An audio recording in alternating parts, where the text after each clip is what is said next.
We're looking overall at, we have two different posters that are kind of related actually. Broadly speaking, it's looking at the epidemiology of uveitis, so the sort of population understanding of incidence, prevalence, risk factors, complications of uveitis as a disease entity. And so the two posters are interrelated. The first one is looking at the overall incidence and prevalence of uveitis within the United States.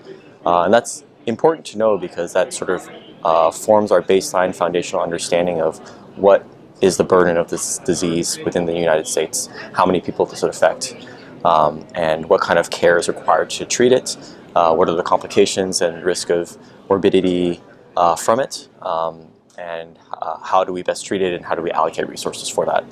So that's just very basic. And then the second poster is looking at risk factors for the incidence or of developing uveitis. So uveitis is actually a collection of diseases that include basically any sort of inflammation or infection of the eye.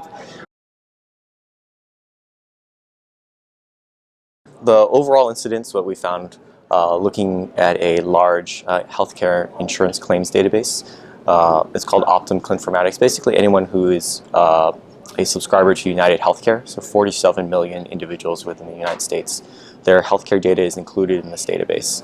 And it's covers the whole United States. So it gives us a good sample to sort of understand what's actually happening. So we're looking at the overall incidence and prevalence. It ended up being about 100 to about 500 per 100,000 people have uveitis, depending on what subgroup we look at. And so it's a relatively rare disease. And so from that, it's important to be able to understand what are the risk factors for developing uveitis.